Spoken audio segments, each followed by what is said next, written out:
नमस्कार, मैं हरेंद्र। आशा करता हूँ कि आप लोग सभी निरोग और स्वस्थ होंगे। और आज क्राइम की स्टोरी जो अभी पूरे देश में महिलाओं के द्वारा अपने पतियों का जो वारदात को अंजाम दिया जा रहा, उसी से जुड़ा हुआ ही एक क्राइम है। पहले जो मैंने मेरठ का कहानी, उसके बाद फिर जयपुर का कहानी, किस तरह से जो है पत्नी प्रेमी के साथ मिलकर के अपने पति का कत्ल करती है और फिर उसका खुलासा होता है। और वह सारी कहानियाँ सुनने के बाद जो है लोगों में एक डर, एक भय समा गया है। आज की कहानी भी एक ऐसी कहानी है, लेकिन इस बार जो है एमपी से यह कहानी निकल कर के आई है। और वहाँ पर एक अनिल पाल नाम का शख्स रहता है, जिसकी शादी 2016 में रजनी से होती है। सब चीज़ ठीक ठाक चल रहा था, 3 बच्चे थे, कहीं से कोई दिक्कत नहीं। अनिल पाल किसी तरह से अपना परिवार चला रहा था। लेकिन कुछ समय पहले से जो है रजनी के साथ अनिल पाल का जो है संबंध ख़राब हो जाता है। लगातार लड़ाई झगड़े, बातों बात पर जो है लड़ाई झगड़े उन लोगों का होने लगता है। और इसी से गुस्सा होकर के रजनी जो है बार बार अपने मायके जाने लगती है और वहीं पर कुछ दिन रहने के बाद फिर वापस आती है।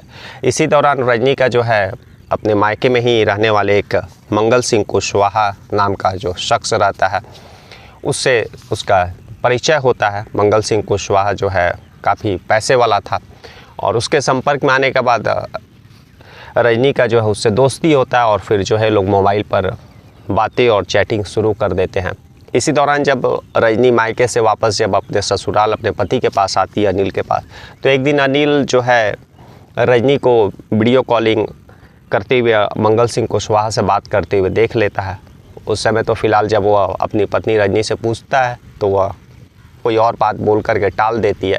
लेकिन शक जो है वह अनिल पाल के दिलो दिमाग में घर कर गया और इसी को कंफर्म करने के लिए वह अपनी पत्नी के पीछे लग जाता है। तभी जो है 20 मार्च 2025 का दिन आता है, यानी 10 दिन पहले की बात है। और जो अनिल पाल की पत्नी रजनी रहती है, वह तबीयत ख़राब बोल करके डॉक्टर के पास जा रही है, ऐसा बोलती है अपने पति को और फिर वहाँ से निकल जाती है। और अनिल पाल को डाउट होता है, पहले से ही वह वीडियो कॉलिंग और चैटिंग ये सब देखा था, तो उसका शक बढ़ गया था। अपनी पत्नी का पीछा करते हुए वह जाता है। तभी वह जो है जब शहर में पहुंचता है, जब मार्केट में, तो एक जगह पर वह अपनी पत्नी रजनी को मंगल सिंह कुशवाहा की गाड़ी पर देखता है। और जब देखता है तो वह गाड़ी रोकने के लिए कहता है, लेकिन जो है गाड़ी रुकती नहीं है, बल्कि और स्पीड में होते हुए वह अनिल पाल को रोकते हुए निकल जाती है। अनिल पाल बुरी तरह से उस एक्सीडेंट में घायल हो जाता है। फिर वह नज़दीकी पुलिस स्टेशन में पहुंचता है और फिर जो है मामला दर्ज कराता है। फिलहाल जो है पुलिस ग्वालियर एमपी का जहाँ पर यह घटना हुआ है, वहाँ पर पुलिस जो है इस वारदात को, एक्सीडेंट का केस दर्ज करके इन्वेस्टिगेशन कर रही है। लेकिन पुलिस को जैसा कि अनिल पाल ने बताया कि उसका बीवी उस गाड़ी में थी और जब उसकी पत्नी ने देखा कि अनिल पाल गाड़ी रोकवाने के लिए हाथ दे रहा, तो वह मंगल सिंह कुशवाहा को यह कहती है कि गाड़ी और स्पीड में चलाओ। और इसी स्पीड में चलाते हुए वह रुकता नहीं है, बल्कि अनिल सिंह कुशवाहा को रोकते हुए निकल जाता है। बुरी तरह से जख्मी अनिल सिंह कुशवाहा पुलिस स्टेशन पहुंचता है, उसके बाद फिर अस्पताल पहुंचता है। फ़िलहाल वह खतरे से बाहर है, लेकिन पुलिस इस केस में इन्वेस्टिगेशन कर रही है। उसके बाद अनिल पाल इस सारी चीज़ों को लेकर के वहाँ का जो एसपी रहते हैं, उनको भी वहाँ पर भी एप्लीकेशन देता है कि उसकी पत्नी इस तरह से उसके ऊपर जानलेवा हमला करवाई है। तो फिलहाल पुलिस इस केस में पूरा इन्वेस्टिगेशन कर रही है। लेकिन जहाँ तक अभी तक इन्फॉर्मेशन आया है कि वापस पत्नी जो है 3-4 दिन से घटना, 20 मार्च 2025 को यह वारदात अनिल पाल के साथ हुई थी। उसके बाद से 3-4 दिन वह घर नहीं आई, लेकिन अभी वह घर आई है और पति से, अनिल पाल से यह कह रही है कि उसको घर में रखे और उससे जो गलती हुई है या फिर जो सारी चीज़ें हुई उसमें उसका कोई दोष नहीं है। तो फिलहाल इस केस में भी पुलिस इन्वेस्टिगेशन कर रही है। तो इस केस में क्या निकल कर के आता है तो समय बताएगा। लेकिन जिस तरह से देश में जो है पहले मेरठ में, उसके बाद फिर जयपुर में और फिर अभी एमपी का जो ग्वालियर से निकल कर के घटना आया कि किस तरह से जो है पति पत्नी के बीच नोक झोंक हो रही है और छोटी मोटी नोक झोंक में लोग जो है क्राइम वारदात को अंजाम दे रहे हैं। एक्स्ट्रा मैरिटल अफेयर का चक्कर में कभी पति पत्नी का कत्ल कर रहा है, तो कभी पत्नियां पतियों का कत्ल को अंजाम दे रही है और अपने हाथों को गुनाह में डुबा रही है।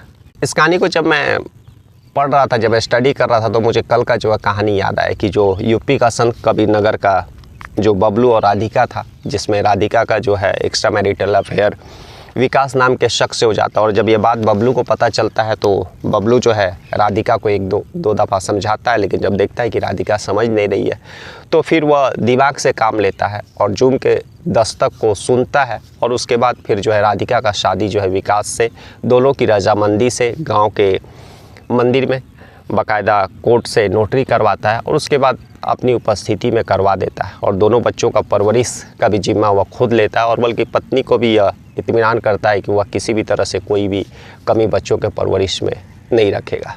तो इसीलिए मैंने कहा था कि बबलू जैसे लोग जो है समाज में एक उदाहरण है कि किस तरह से उसने क्राइम के दस्तक को सुना और फिर जो है अपने पत्नी का उस डिसीजन को रिस्पेक्ट करते हुए उसने अब उसकी पत्नी का रजामंदी से और उसके प्रेमी का रजामंदी से गांव की उपस्थिति में, अपनी उपस्थिति में बाकायदा कोर्ट से नोटरी करवाने के बाद दोनों की शादी करवा देता है। लेकिन बहुत सारे ऐसे लोग हैं जो इस तरह के क्राइम के दस्तक को सुन नहीं पाते हैं। उसके बाद फिर जो है एक्स्ट्रा मैरिटल अफेयर में क्राइम जन्म लेता है और फिर जो है लोगों के हाथों में जो क्राइम करते हैं उनको बाद में पछतावा और अफसोस ही होता है। तो यहाँ बबलू ने ना क्राइम किया और ना क्राइम होने की अपने पत्नी के हाथों या फिर प्रेमी के हाथों क्राइम होने का कोई मौका दिया। इसीलिए मैंने कहा था कि बबलू जैसे लोग जो है समाज के लिए एक उदाहरण है। और शायद मुझे लगता है कि इस तरह से और भी जितना एक्स्ट्रा मैरिटल का केसेस देश में हो रहे, अगर काश जो सभी लोग जुर्म की दस्तक को सुने और क्राइम होने का पहले उस क्राइम को